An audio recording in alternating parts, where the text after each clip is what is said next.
All right, we have returned for a final conversation segment with our featured guest today. It's been a multiple-parter, Karen Tallkat Conley, and I think my lips are kind of losing their muscular structure in the veil of thinning physical reality, because we've had conversations with my mother from the other side and information from the other side, as well as a lot of wisdom from Tallkat, who's spoken with many people and seen many people who are described as dead, but nobody's dead, as we talked about. So those are online, and maybe before we even see if there's anybody else who wants to talk to us, I mean, is this the primary thing that you do? What other work do you do with people one-on-one, classes? What other consultations do you do with people in response to what they need? I want to know a little bit about the horse stuff, because I never knew that about you. Yes, I do ride. I have always loved horses, and I never got a chance to take lessons when I was a kid. So when I was in my 40s, I learned how to ride, and I even had a couple of jumps over small fences. And something about horse energy, I absolutely love them. Uh-huh. Do you like to ride? I haven't been on a horse since I was a kid. Oh, they're wonderful. Yeah. They're so much fun. Yes, that's one of my hobbies, is horseback riding.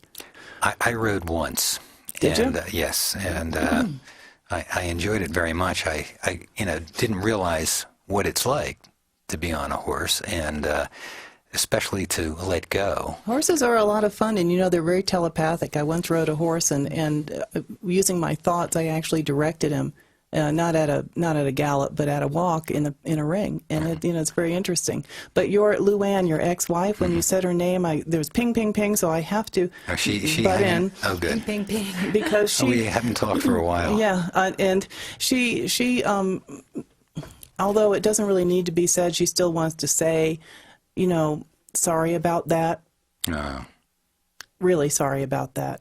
Yeah, well. And she also wants to say, on the other hand, that in a way, it was one of the most interesting. Although her choice and she takes responsibility for her choices about how she left the planet, but she also wants to say that it was one of the most interesting turns of event and unexpected what happened to her when she was out of the body. Well, let's find out. I mean, this because some of our listeners will know, particularly going back to, 1993, and that was the year that Luann committed suicide, and it was a big thing in the community. She was co-host on the radio show, and left very abruptly, and it was very shocking. And Elizabeth has her own story about it, being in tears. In her house, which we didn't even know was a half a block away from where Luann and I were living. So let's hear what's going on, from Luann, who I loved very much and had a marriage of about 8 years plus. And then, the last year and a half was very tough. Well, Luann's message is important for a lot of people that have lost loved ones in this way. But what she's saying that the way she was, you wouldn't have necessarily known that she was feeling like this. It was going to make this decision. That was part of the shock of it, because she didn't let people know it, and very often that's how this is. People just don't show what's coming, and so everyone needs to know that it's never anybody's fault when this choice is made. And her biggest thing that she really wants everybody to know, please get this word out, is that there's absolutely no judgment when you cross over this way. There's not anything negative about it. It's a very, your reception when you get over there is one where you are helped to understand what you did and why you did it, and it's something that you learn from and you grow from. She actually says that she attended her own services when there was whatever was done for the community as far as a service for her. The reason she attended it is because it helped her to see the pain that she had caused. She was wrapped up in her own. Mm-hmm. But what she is most emphatic about is the interesting turn of events that when she got over there, there was a period of adjustment, yes, and she had to sort of agree to accept responsibility for checking out early because she wasn't complete yet. She had more to do. But, you know, once she accepted that and owned it, she started to learn and grow, which she has continued to do. In fact, she actually,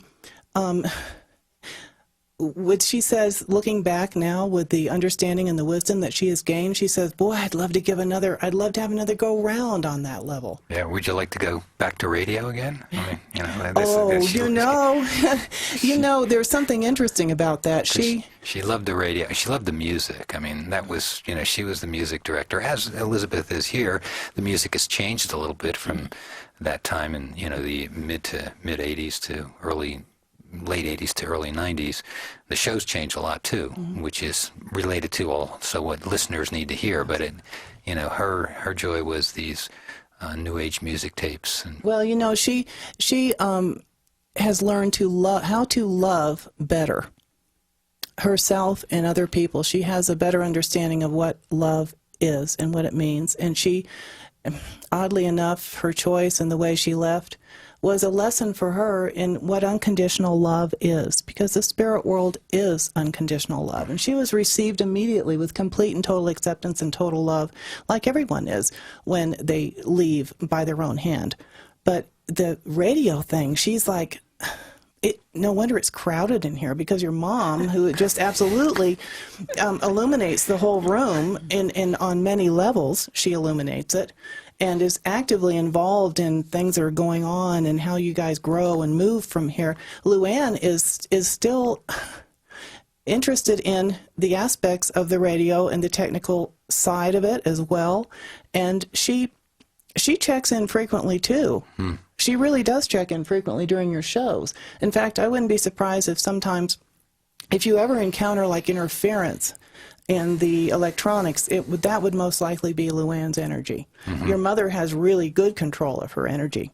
Luann is still kind of getting the hang of it. Still a redhead, a fiery redhead, even on the other side, huh? Yes, absolutely. She just, please tell them how much I love them, and she really means the two of you. You know, she really, really means that she loves she loves you both individually. She loves the two of you together.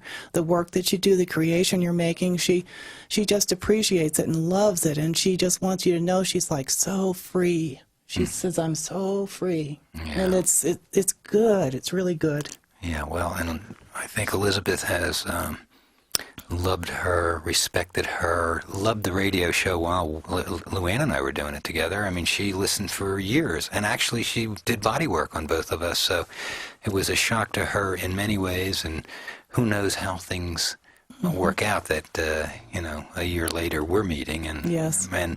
But Elizabeth has always been very respectful and very honoring, and we've done that occasion on birthdays and anniversaries. So we love her too. Yes. Yeah. To me, she feels like she's just part of the family. Yes, she's part of the family, and as stepping in as the co-host in her role, really. I mean, Luann was her chair. I definitely. I mean, go figure. I would have never guessed that I would be sitting at a mic across from Alan Hutner, because I used to be a very big fan of the show, and you know, Luann and Alan were radio celebrities, and it was just a joy to know them. Anyway, and that's a great legacy to her co-creation with me, starting in '85. Luann put so much into this show. I know she did her heart and soul, and I really honor her for that. Yeah, she accomplished a lot when she was here. Yeah. Yeah. One of the things, I mean, just for a little history and background for our audience, is she was the general manager of the El Dorado Hotel from ground up when it was a lumber yard. Wow. And helped build that property and managed it for almost 2 years that we were together. But the radio was her love, and eventually she said, I don't want to do this anymore, and stepped into, you know, a life with me full time. So... I know we have these wonderful women of your life and my life who've stepped in, but I definitely want to hear Tallkat and about her services. Yeah, let's take another break here, okay? We're going to take one more break. I know I said the last one was the last break, but don't ever believe what I tell you.